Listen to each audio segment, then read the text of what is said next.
I couldn't believe the email when it arrived. Full-time audio engineer. Start Monday. After years of ghost editing indie podcasts and scrubbing amateur sound bites, I'd finally cracked the door into daytime television. My heart thundered as I imagined the bright studio lights, the roar of a live audience, and, of course, the queen of it all, Ellen. Everyone said it was a dream. I thought they were right.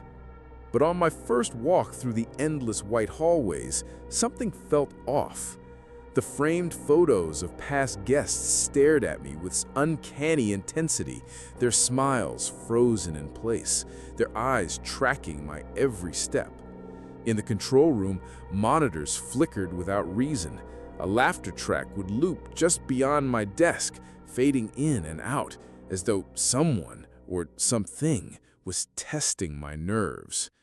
At lunch, I found him, tWitch, the legendary DJ turned producer who was the heartbeat of the show. He moved with nervous energy, pacing like he was trying to outrun an unseen dread. When he caught my eye, he half smiled and whispered, "Don't trust the feed." His words sent a chill deeper than any ghost story. That night, alone in my apartment, I couldn't shake the feeling of being watched. My computer screen glowed with a single unopened file named control02_final.mov. I didn't remember downloading it. I didn't dare click it. Still, I knew it was waiting. I started noticing the cameras.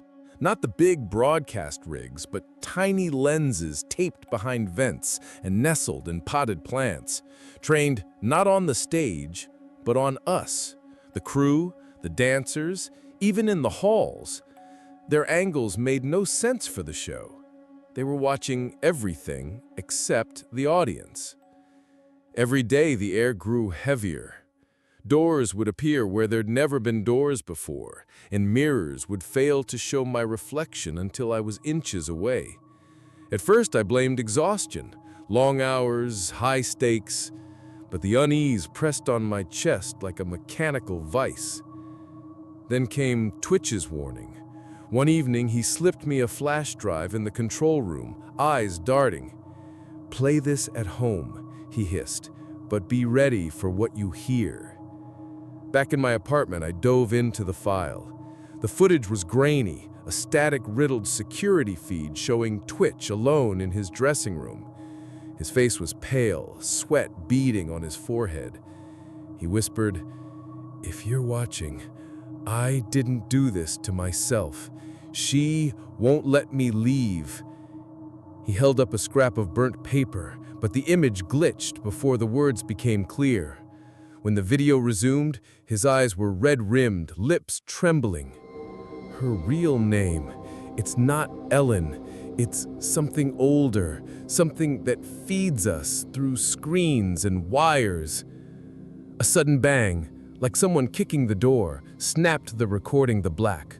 One final frame flickered.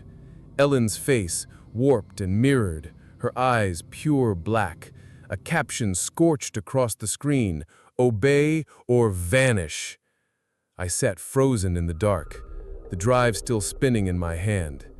When I looked up, a reflection in the darkened window showed a shape behind me, tall, silent, watching. But when I spun around, I was alone. From that night on, the laughter track looped underfloor, the monitors whispered static, and every notification on my phone buzzed with a file name I'd never seen. I shut it all down, taped over my camera, sealed off my Wi-Fi, but the feeling never left. And neither did she. After that night, tWitch changed. He stopped dancing in between takes. No more jokes with the crew, no more eye contact. It was like something inside him had gone completely still, like he was holding his breath in a place that never gave it back. He started whispering to himself backstage. I caught a few words once. "She knows I tried. She knows I'm pulling back. She doesn't like resistance. The studio, meanwhile, was pretending nothing was wrong. But we all knew. The air was colder, lights flickered more often. The laughter track began glitching, laughs looped out of sync, distorted like they were mimicking joy rather than capturing it. Then one morning, Twitch was gone. Not late, not out sick, gone. No one said a word. His name disappeared from the schedules. His dressing room emptied overnight. Even the photos on set where he used to stand vanished, like he'd been erased. But I found something they missed. While archiving old B-roll for a montage Ellen supposedly requested, I stumbled on a mislabeled folder buried deep in our shared drive. It was dated 3 days in the future. Inside was a single file, the feed.mov. I shouldn't have clicked it. It opened with handheld footage, shaky, frantic.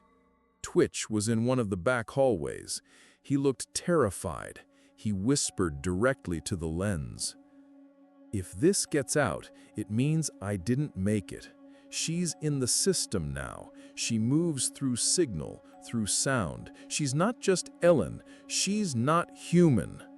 He flipped the camera and showed his phone screen, some sort of frequency scanner, displaying a tone so high it wasn't audible, just vibrating.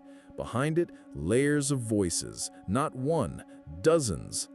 The captions read, "You are mine." Then, with a broken voice, Twitch said something I'll never forget.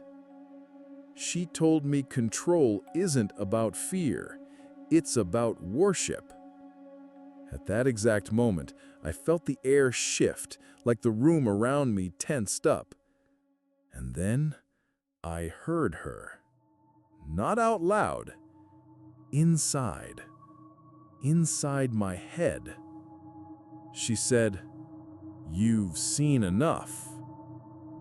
I knew I couldn't ignore it any longer. Every reflection flickered. Every speaker crackled with static that sounded like my name. I packed the flash drives, Control-O2, and the feed into a backpack, determined to expose everything. That night, I slipped past security and made my way into Studio 3. The stage was empty, lights dimmed to a sickly glow. In the center, the big broadcast camera stood on its dolly, aimed directly at me. I set up my laptop on the director's monitor, fingers trembling. I opened Control-O2.mov first. The screens around me flickered as Twitch's final message played. She told me control isn't about worship, it's about offering your soul. His eyes pleading, his voice trailing off into static. Then I opened the feed.mov. As the handheld footage began, the temperature dropped. My breath formed mist in the air. The whispers layered into a low chorus. And there, behind the camera operator, she appeared. Her grin was perfect. Her eyes, black voids. She stood just out of focus, like a bad signal. I froze. Then the hiss turned to words. "You shouldn't have come back." The monitors around me blinked to life, showing endless reflections of myself on every screen. Me, trapped in me, trapped by her. The static coalesced into a single voice. "Obey." I slammed the laptop shut. The screens went dark. For a moment, nothing. Then, the spotlight clicked on overhead, illuminating the empty stage. I was alone, or so I thought. A soft click behind me. I turned. There she was, stepping through a wall of static, emerging into the light. Her smile never wavered. "Welcome home," she whispered. I ran, flash drives in hand. I sprinted through the halls, past the potted camera lenses, past the doorways that shifted in the shadows. Every exit led me back to the stage. Behind me, her laughter, a warped echo of that canned track, grew louder. I reached the audience seating and hurled myself off the edge into the darkened rows. Silence. Then, a tap on my shoulder. I spun and found only empty seats. Panting, I crawled back onto the floor. My phone buzzed. A notification. Download complete. Final move.mp4. I dropped to my knees as the lights cut out. In the absolute black, a single caption glowed on my phone screen. "You can never leave." And in the distance, a laughter track began to play, softly, endlessly, like an applause for a show with no audience.